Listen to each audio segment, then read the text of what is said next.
À l'école d'aide médicale urgente de Liège, on forme des équipes de secours à intervenir dans des situations de crise.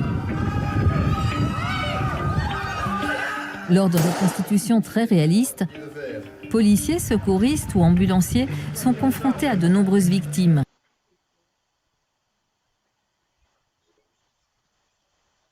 Incarnés ici par des comédiens. Durant ces entraînements, comme dans le réel, il faut être efficace pour permettre de sauver le plus de personnes possible. Très utile, ces reconstitutions mobilisent beaucoup de moyens financiers et humains. Un autre type d'entraînement est mis au point par le chercheur Stéphane Grade. Vous voyez ce que je veux dire par rapport à ça? Ok, bah c'est parti. Dominique, je t'en prie, le mieux c'est que ce soit toi qui l'ajuste. Dominique est pompier ambulancier. Il va être plongé dans une situation de crise virtuelle. Voilà, ici, donc l'index bien au-dessus, super. Et l'autre main, voilà, magnifique. Okay. Parfait, on va pouvoir lancer l'application. Voilà, c'est fluide. Alors, j'ai de la D3 derrière moi. J'ai le binôme ambulancier, j'ai mon ambulance. Et donc l'objectif, c'est vraiment d'aller voir toutes les victimes et de leur faire un triage le plus rapidement possible. Avec votre index, vous pouvez viser le sol. Voilà, et ça, c'est votre destination qu'on voit apparaître. Allez, par ici. Centrale 112, ici 100 Buin, over. Ambiant, ici centrale. Ici 100 Buin, donc je suis devant un hangar, une zone industrielle, une explosion. J'ai les pompiers d'un T1 qui est en train de traiter l'explosion. Je vais au contact des victimes. Over. Oui. Ok, donc on va prendre ces paramètres. Donc les paramètres ici sur la gauche permettent d'évaluer les paramètres vitaux de la victime. Est-ce qu'il respire? Qui respire à 8 par minute, qui est faible. Donc là, on voit qu'il n'a pas de pouls radial, c'est déjà mauvais signe. Il a une grosse plaie, là, il a genre le pneumothorax à gauche. Et donc, qu'est-ce qui te permet de déterminer le triage, là, Dominique?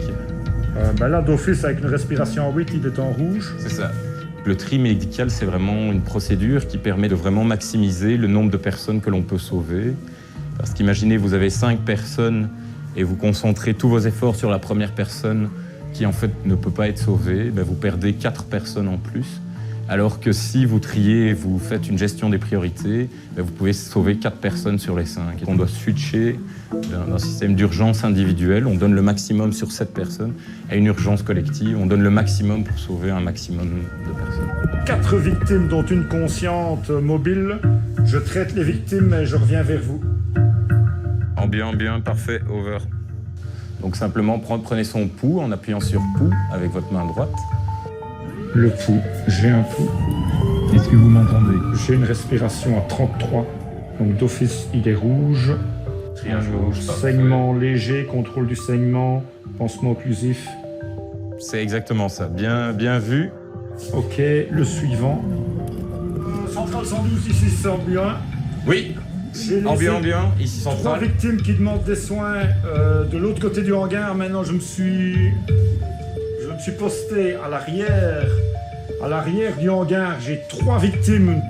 Donc ici, j'ai besoin d'un renfort médicalisé derrière le hangar. J'ai une personne inconsciente et j'ai une personne consciente à transférer vers le PMA. C'est assez saisissant, même si je ne suis plus tout jeune. C'est marquant d'une certaine réalité d'entraînement. Parce que sans me déplacer, sans rien, j'arrive à vivre une situation. D'ailleurs, je transpire. C'est vrai qu'il fait chaud, mais si j'étais dans une classe sur une feuille de papier, je suis pas sûr que je transpirerais comme ça. Est-ce que vous pouvez marcher? Non, impossible! Vous avez mal quelque part? Ben oui, à la jambe! Mais on voit quand même si par exemple il utilise un pansement comme un pansement compressif, ça s'affiche ici dans la console et on voit qu'il n'a déjà plus de pansement compressif. Et donc ce qui est important évidemment, c'est de bien utiliser son matériel. Là en fait ici on n'a pas le choix, il faut aller au plus vite, il faut essayer de donner son énergie vers les personnes qui sont encore quelque part entre guillemets, c'est un peu moche de le dire, mais sauvables. Et de pouvoir donner à chacun une chance maximum de survie. On peut filmer tout ce que fait la personne ou revoir son parcours. C'est une manière de pouvoir prendre du recul sur comment on était pendant la simulation et vraiment réfléchir à l'apprentissage. Parce que souvent, aux exercices réels, le premier exercice, on ne sait pas encore trop, on n'est pas sûr. Alors que si, justement, les algorithmes de décision sont parfaitement maîtrisés grâce à la réalité virtuelle, on arrive hyper préparé à un exercice réel.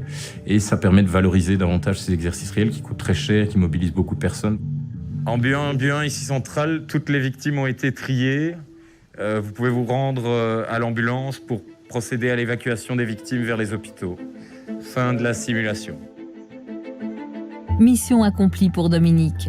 Avec ce type d'entraînement, l'ambulancier se donne encore plus de chances d'être efficace sur le terrain et donc de sauver des vies.